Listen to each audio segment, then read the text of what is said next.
Afton Bain here. Many of you have been part of my story. I was someone who always wanted to get out of East Tennessee. Let's show the entire country what police abolition looks like, that we can do it. I took that fight statewide. For bullying the ICE vehicles and state troopers. Now I'm running for Congress because I hate the city. as a state representative in Tennessee, I don't want children, I want power. I'm Afton Bain. I hate all of the things that make Nashville, apparently.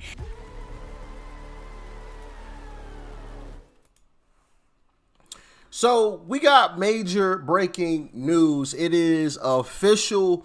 All we need is the ref to blow the whistle. Okay.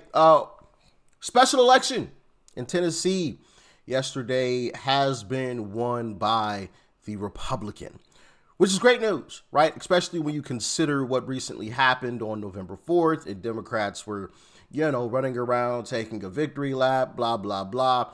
In reality, they were supposed to win those races, right? They were supposed to win those races. And not only that, typically the party in power is usually on the downslide, at least when it comes to elections post, elections post the big election, right? And so that is where the Republican Party currently is. And so they were taking a victory lap, which I thought was a load of crap, to be quite honest.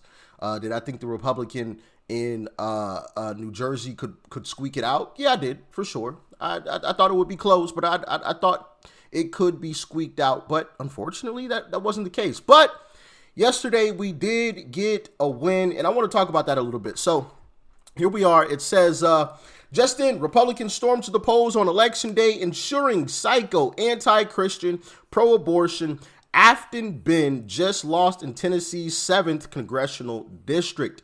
Multiple reports have come in indicating a huge GOP swamp of the vote after Trump got involved.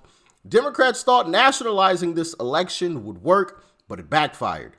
The GOP will need to vote early in bigger numbers in 2026, bringing this energy to the election in the weeks leading up to the midterms. So yeah, actually, I think I reposted what Uncle Trump had said, urging people to get out and vote in Tennessee. And, I think Democrats thought that, making this a whole national thing, a big, huge thing, was going to be great for them. But it actually backfired, because then Uncle Trump came out. Mike Johnson was in Tennessee as well, campaigning. And so it didn't go the way they expected. And thankfully so, because do you really want this type of woman to actually be a representative? Nah, I don't think so. I don't think so at all. Okay. So I want to get into this a little bit more because, like I said, this is huge, right? This adds another Republican to the tally of Republicans, and we'll get into that here in just a second. It bolsters our lead. Okay. But I want to play this clip from Laura Ingraham. Check it out. Why is this race, why does it look to be, and we'll see what happens, extremely tight despite Trump winning the district by 22?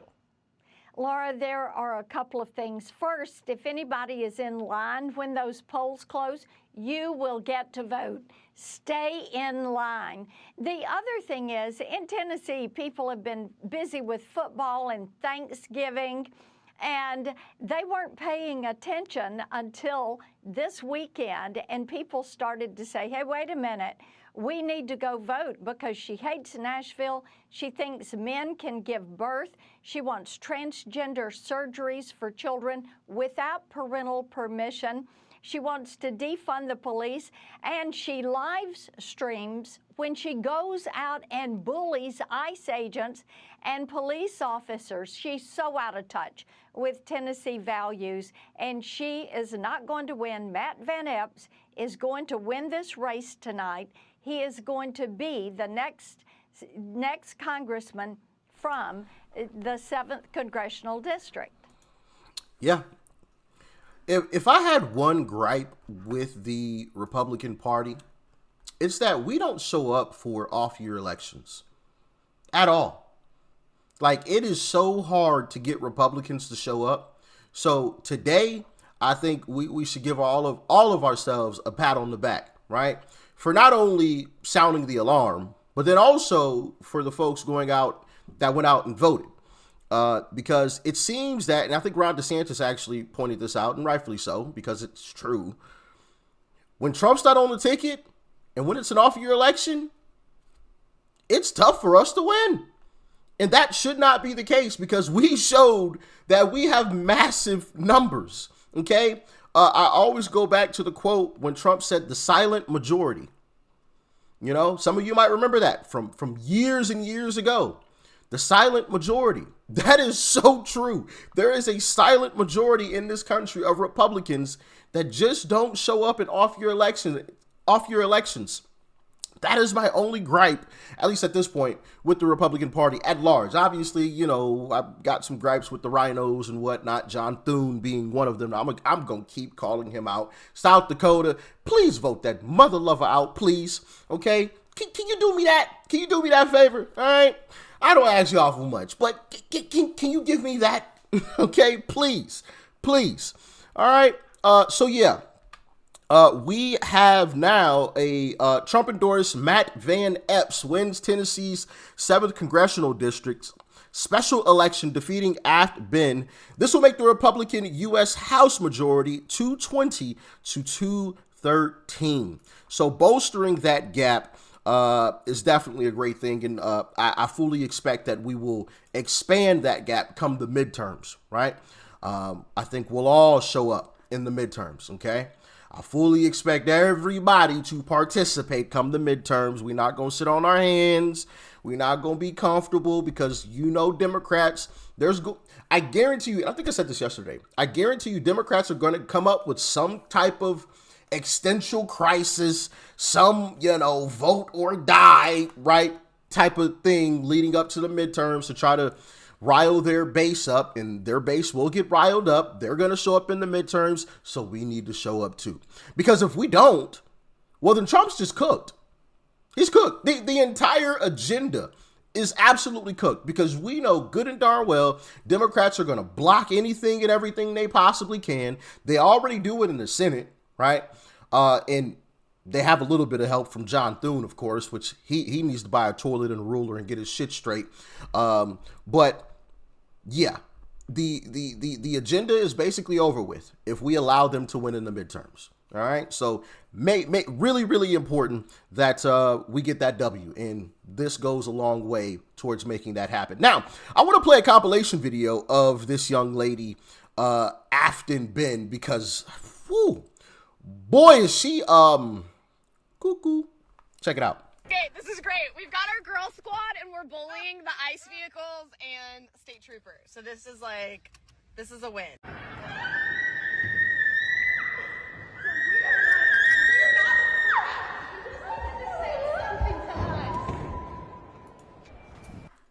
That was a clip of her storming into the governor's office and being drug out of there. Currently involved in a transformative justice seminar, and so it's how to imagine a world without police and what that looks like and what community mechanisms look like, especially for those of us, you know, that are young, like, you know, and talking to our parents about what police abolition looks like, that, you know, we can do it and there is a world. You said in those since deleted tweets that the Metropolitan Nashville Police Department should be dissolved. Another cheered on a teachers union saying that defund the police should be a requirement for schools reopening. And another saying good morning, especially to the 54% of Americans that believe burning down a police station is justified. Do you still stand by those comments? And if not, is there anything you want to clarify? I'm not going to engage in cable news talking points, but what I will say is that, you know, our communities need solutions. We need local people deciding, solving local problems with local solutions. So you don't want to clarify whether you still believe that the police should be defunded? Once again, I don't remember these tweets, but what I'm saying is that... I'm not asking you if you remember. What is your position today? How's that on this issue? I mean, once again, I'm here to talk about my race. My therapist always asks me to transcribe my dreams when they happen.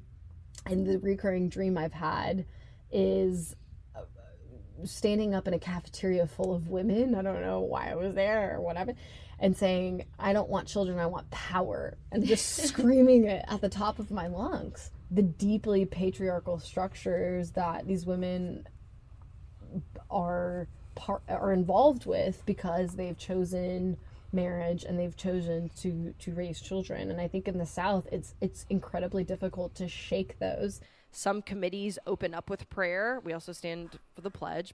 And there are also prayer groups in the legislature that meet routinely. There are Christian pastors that have a lot of say and proximity to power in the legislature and dictate a lot of what the power players do.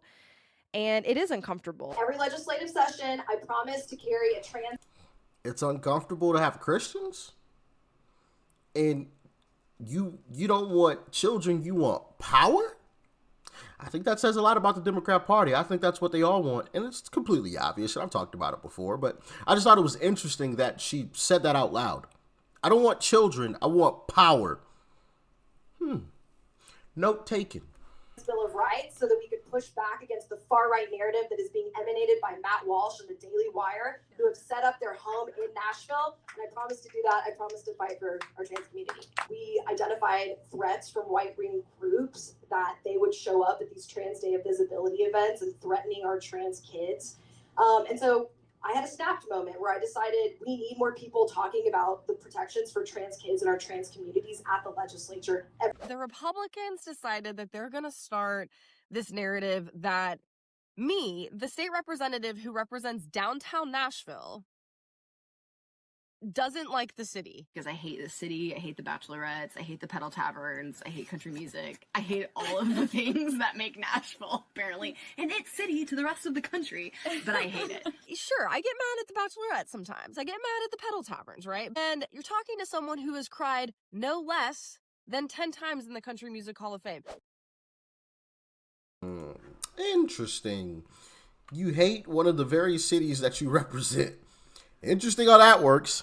Interesting how that works. And then she gets on mainstream television, Democrat propaganda, and doesn't even want to answer a simple question. Well, I don't want to talk about mainstream media talking points. Okay.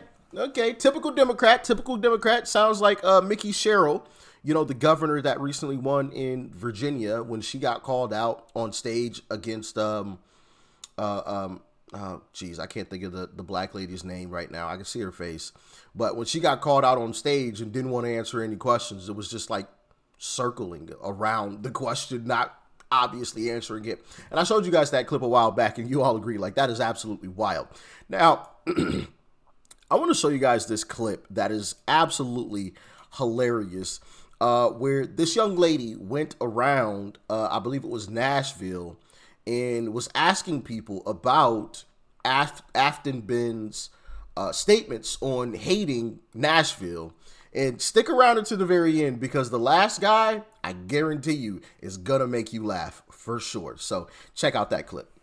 What did you think about Afton Bain saying that she hates Nashville? Because I hate the city, I hate country music, I hate all of the things that make Nashville. It didn't really bother me. It doesn't bother me. I think there's a lot of people that are not comfortable with the city. Everybody's entitled to their own opinion. I feel like I saw a video of her recently saying that she did like Nashville, so. I think that you could probably pick out a line from everyone's life that is not a great line. I saw her say, I was taken out of context, but I mean, it's pretty like, I hate Nashville, I hate this, I hate that, so I don't know. People have come out and they've said that they don't care that she said that she hates Nashville, and they don't care that she said that. Are they so dumb they think she'll represent them? Are they that dumb? If you live in Nashville and you vote for this goofy bitch, you're as stupid as she is. What did she...